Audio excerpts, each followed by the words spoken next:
প্রতিটা মেয়েরই কিন্তু ঘর সাজানোর প্রতি একটা ড্রিম থাকে। কেউ পছন্দ করে যে তার যা সামর্থ্য অনুযায়ী শোপিস দিয়ে ঘর সাজাতে, আবার কেউ পছন্দ করে গাছ দিয়ে ঘর সাজাতে। যে যেভাবে সামর্থ্য অনুযায়ী পারচেজ করে। তো আমারও কিন্তু খুব ইচ্ছা, মানে ইচ্ছা বলতে পছন্দই। আ আমার গাছ দিয়ে ঘর সাজানো। আমি চেষ্টা করি আমার বারান্দা, আমার ঘর সবকিছু গাছে পরিপূর্ণ থাকবে। প্রকৃতির একটা ছোঁয়া থাকবে সবসময়। তো সেই জন্য আমি সবসময় যেখানেই যাই বিভিন্ন ধরনের গাছ কালেক্ট করি। সেটা আর্টিফিশিয়াল হোক আর রিয়েলি হোক। আসলে গাছ তো গাছই। তো আমি যখন মার্কেটে গেলাম আমি রাবার প্ল্যান্টের একটি চারা দেখেছিলাম। সেটা ছিল আর্টিফিশিয়াল সিরামিকের মধ্যে খুব সুন্দর করে ওরা সাজিয়ে রেখেছে। খুব লোভ হচ্ছিল যে গাছটা কিনি, কিন্তু দাম শুনে আর কেনার আগ্রহটা নষ্ট হয়ে গেল।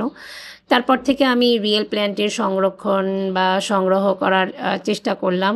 আর মানে বাগানিদেরকে বললাম যে, "আমাকে এই কালারের মধ্যে একটা গাছ লাগবে।" অর্ডার দিয়ে রেখেছি। তো আমি গাছটা আনার পরে বেশ কিছুদিন পর মাশাআল্লাহ গাছটা বেশ বড় হয়ে গেছে। তো আজকে আমি গাছটাকে রিপোর্টিং করব, আর কিছু গাছটাকে কেটে ফেলবো। কেটে আমি ২ ভাবে এটাকে বংশবৃদ্ধি করতে চাচ্ছি।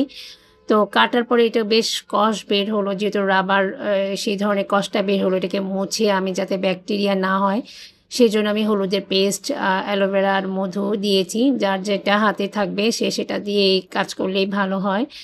আর রাবার প্ল্যান্টের একটা বিশেষ গুণ কি, এই গাছটা যেমনই দেখতে সৌন্দর্য বৃদ্ধি করে, তেমনই কিন্তু এত পরিচর্যার প্রয়োজন হয় না।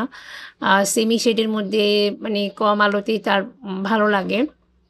অতিরিক্ত রোদে কিন্তু গাছের পাতার যে রঙটা সেটা নষ্ট হয়ে যায়, যেটা দেখলাম।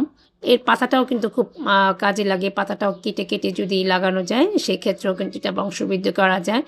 তো আমি ১ম যে গাছটা সেটা আমি একটু বড় টবে দিয়েছি। ২য় গাছটা আমি একটু ছোট টবে দিয়েছি। তো এভাবেই আমি রাবার প্ল্যান্টের বংশবৃদ্ধি করেছি।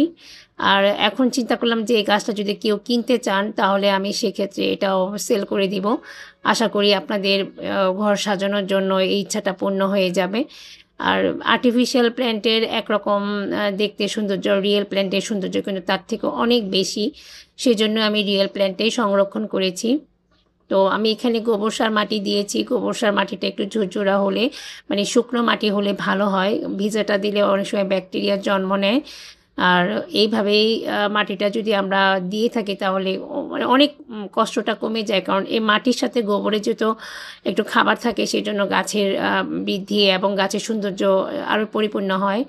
আর ডালটা কেটেছিলাম তার থেকে নতুন ডাল আসছে, পাতাও আসছে। এখানে কোনো ব্যাকটেরিয়া জন্ম নেয়নি মাশাআল্লাহ। সবাই আমার